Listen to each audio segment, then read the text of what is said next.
The Honourable Minister of Education, People's Republic of Bangladesh, the Vice-Chancellor, Bangladesh Open University, the Secretary, Ministry of Education, People's Republic of Bangladesh, honoured guests and workshop participants, please accept my sincere apologies for not being able to deliver my presentation in person. Unfortunately, travel issues have prohibited me from attending this important workshop. I hope this video and my full paper will offer workshop participants useful information and analysis that will set the basis for a successful workshop. More importantly, the outcomes of this workshop should enable the leadership of higher education institutions to address the issue of how ICTs can be used to improve learner outcomes and attainment. Higher education has been a hallmark of the education landscape and is a vital requirement for economic and social development of countries. As the Asian Development Bank puts it, higher education institutions operate as incubators of the innovation and creative thinking needed for an economically competitive society. Increasingly, technology is being integrated into the higher education systems, a factor that brings challenges and opportunities. Perhaps the greatest opportunity is to reach many learners, millions globally, and the chance to accelerate learning as never before. This makes the role of higher education institutions, like those represented here today, more important than ever. UNESCO has identified higher education as being critical to addressing the Sustainable Development Goals that the UN and other global and local organizations are setting. It may seem obvious on one level how education in general and higher education in particular benefits people. It equips individuals with competencies and skills that are needed in the labor market.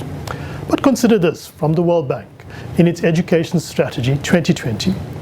Not only do investments in quality education lead to more rapid and sustainable economic growth and development, but educated individuals are more employable, able to earn higher wages, cope better with economic shocks, and raise healthier children. So the value of higher education goes beyond skills and competencies needed for a livelihood. It also contributes to the health and well-being of society.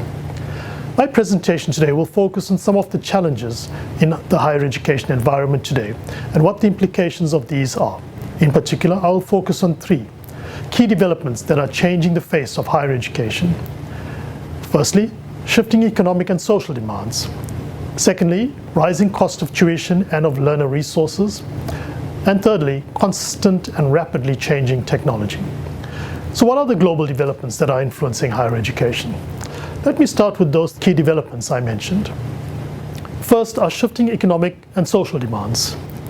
In all countries, labor market needs are rapidly evolving. Automation and digitization of industry, agriculture, and the knowledge economy are changing what is taught, how it is taught, and when and where learners are likely to want to be taught.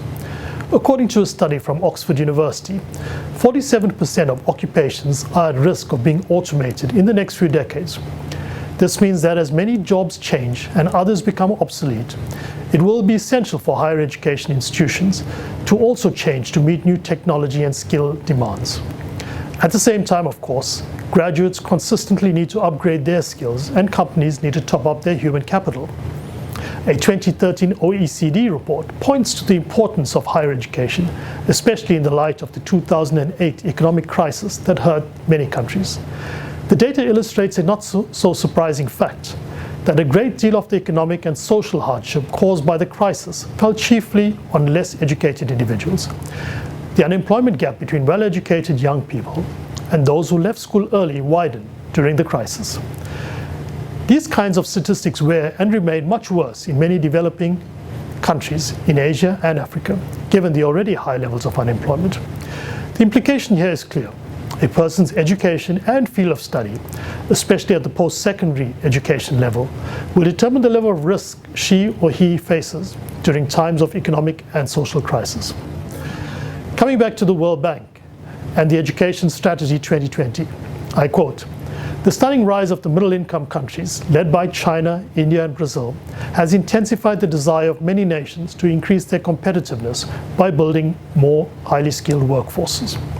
Persistently high levels of unemployment, though, especially amongst youth, have highlighted the failure of education systems to prepare young people with the right skills for the job market. Expanding and improving education is key to adapting to change and confronting these challenges." End quote. This quote illustrates the changing economic and social demands that are being placed on higher education institutions, and as leaders of such institutions, how we respond will be critical to whether we meet these demands. It further highlights the need for higher education institutions to work with the private sector, government, and communities to increase opportunities for students to learn relevant skills and gain knowledge that will support their livelihood. Let us look now at the second key development changing the nature of higher education today: the rising cost of tuition and of learning resources, costs that are increasingly being felt by students and society. In Asia, tuition fee inflation is approximately 5% for the past 5 years, and this has raised fears of higher education increasingly becoming unaffordable to the poor, lower middle class, and minority groups. This pressure of cost also impacts on those learners that require retraining and continuing education as learners strive to stay relevant in terms of the skills and knowledge. Besides the basic nature of higher education sector driving costs higher, the fact is the demand for higher education is exploding. From 150.5 million students worldwide seeking tertiary education in 2007, demand grew to 165 million in 2012. It is expected to reach 263 million by 2025, just 10 years away. The average age of the learners is also rising, as a substantial proportion of them now come from the workforce looking to relearn. The rapidly changing workplace has made lifelong learning more important than ever. Higher education therefore needs to enable individual learning pathways that can help prepare individuals to lead productive lives and equip them with 21st century skills. All these factors place further pressure on countries' budgets and their allocation to higher education. Bangladesh is no exception. A World Bank feature story on the Higher Education Quality Enhancement Project in Bangladesh notes that 2.1% of Bangladesh's GDP is allocated to education, and of this, 0.12% is for tertiary education. This leaves little funding for research, technology, books, equipment, etc., that are essential for a high-performing higher education system. The third key development changing the nature of higher education today is also the most disruptive: technology. Rapid advances in information and communications technology, ICT, and other related developments are now constantly changing job profiles and skills demands by labor markets. Yet, these advances also offer possibilities for accelerated learning and improved management of education systems. From massive open online courses or MOOCs to open educational resources to mobile technologies, learning management systems, learning analytics, and a proliferation of education apps, these developments have radically changed how we understand both teaching and learning. Let me say a few words about MOOCs. Tony Bates, in his online open textbook, Teaching in a Digital Age, focuses on the strengths and weaknesses of MOOCs and offers an analysis that essentially states it can be a very good development or it will wither away in its current form. Bates notes MOOCs offer the opportunity to increase access to high-quality education and access to global leaders in fields of study, all with minimal to no cost. Importantly, it is valuable for developing basic conceptual learning and for creating large online communities.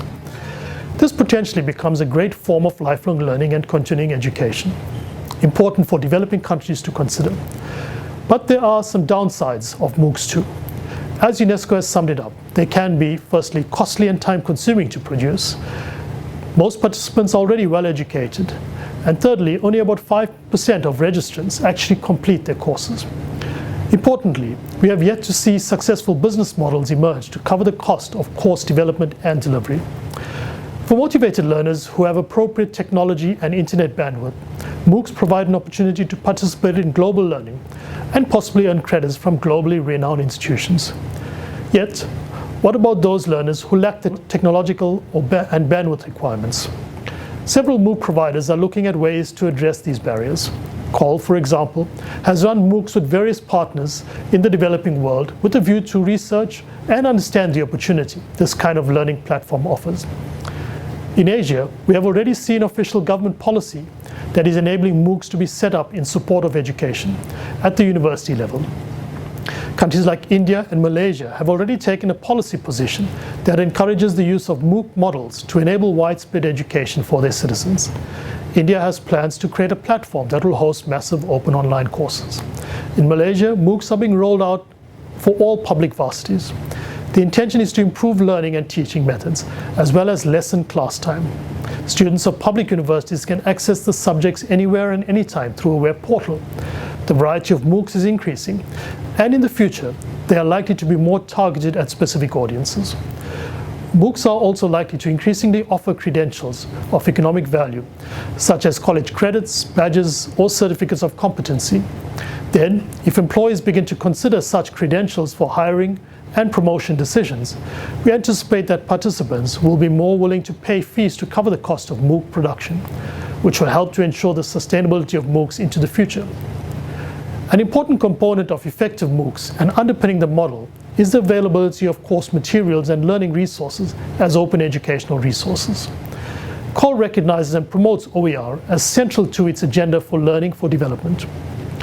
COL has adapted the widest definition of OERs, describing them as materials offered freely and openly to use and adapt for teaching, learning, development, and research.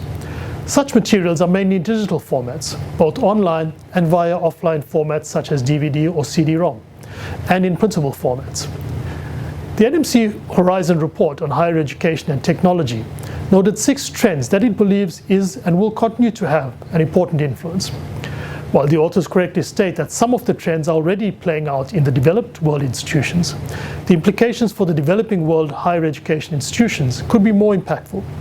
The growth in social media and the increased access, especially via mobile phones, would impact on how learning, both peer and student, lecturer, tutor, takes place. This has implications for the leadership of higher education institutions, enabling greater engagement with stakeholders in more effective ways, thus ensuring the voice of communities, labor, government, and business is heard and shapes the policy and learning environment. The use of online, hybrid, or blended methods is already blurring the distinction between open, dual, and face-to-face universities. This blurring offers unique opportunities to university leadership and faculty to see learners as creators of knowledge and perhaps, more importantly for developing countries, to harness the creativity and innovation of the young student to develop big and small ideas that address real-world problems. In my paper, I note 2 further developments that are influencing higher education, namely mobile learning and private higher education. I would like to conclude with a few positive notes on why the changes I've outlined should be positively embraced by the leadership of higher education institutions. Firstly, the changes are inevitable, and therefore it is important to understand how to turn the challenges into opportunities.